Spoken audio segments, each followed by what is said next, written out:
Data of every description will pervade our consciousness. Holograms projected beneath our eyelids. Welcome to the DCC Museum.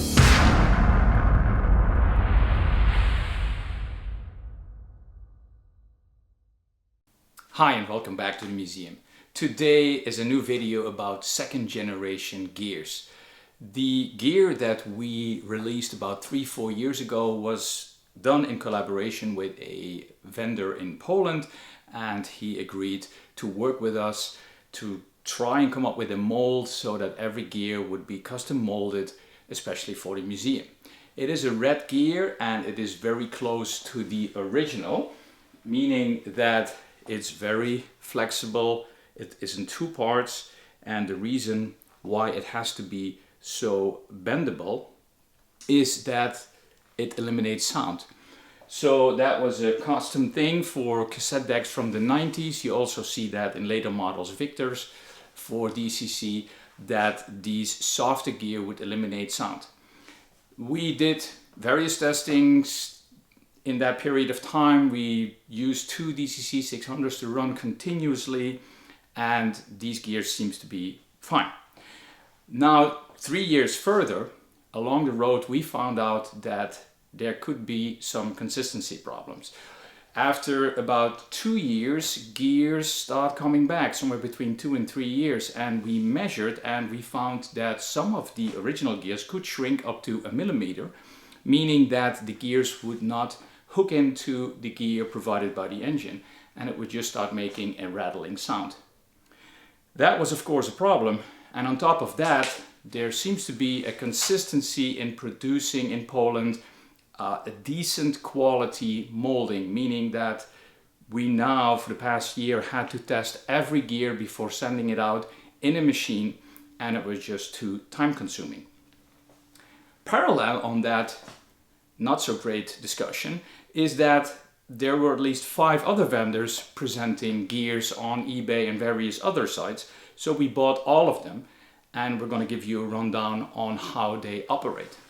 The first gear we bought was here in California, and we're not going to name shame anybody because that's not up to us. These are just our findings on what we found on these new gears. It was a gear actually produced in California. Actually, those 2 hard gears, they don't actually even fit together. So we reported this to the seller. In my opinion, he has never tested this in any form of player, and he immediately refunded us the money. The second gear is a gray gear, also coming from Poland, not from the vendor that we use, but a different vendor. Also 2 gears, kind of hard, which is okay, but they look similar to the gear that was used in a DCC player. We ordered 3 of these. None of them worked in a DCC player. They still were eating tapes. So we reported this to the vendor, and he immediately refunded us the money. So the gray gears coming from Poland were not a success either.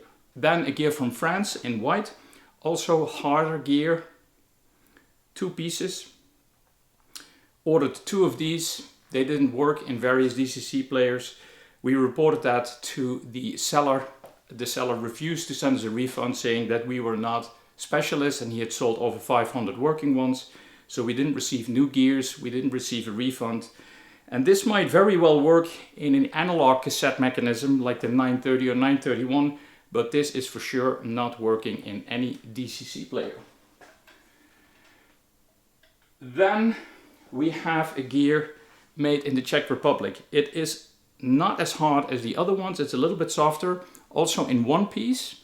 The nice thing about that, it works. We've ordered 4 of those. All 4 of them seem to be working, and we ordered this off eBay. So we've tested it for about 4 months, and they are really solid and good to go.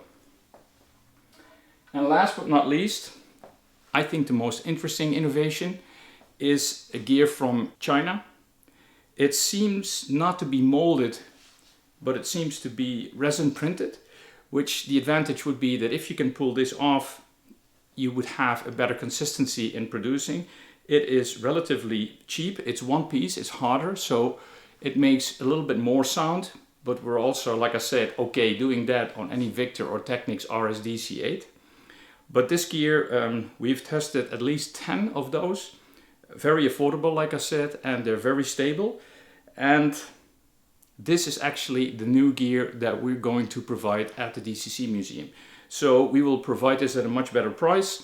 You can also buy them direct. There are various other sites where you can buy these. But the nice thing about it is that we consider them to be plug and play.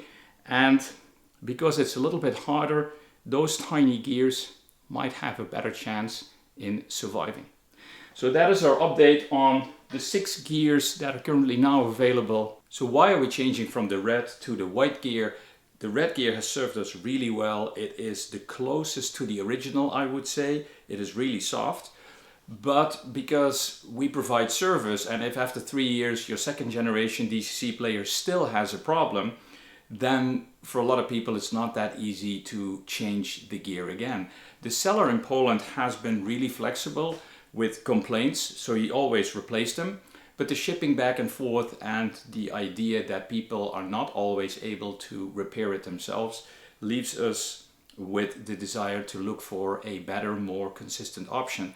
And for now, it seems to be the white gear. Now again, we don't know what that means in 2 or 3 years. We are not a major corporation that can do 10,000s of hours of testing and wait years before we release anything. This is just like the DCC player, concurrent engineering. So I believe for this moment the white gear is the best choice. And you know, if you have any feedback on any other gears, please let us know, because the community really needs to know about this. Hope you enjoyed this video. Thanks for watching. See you next time.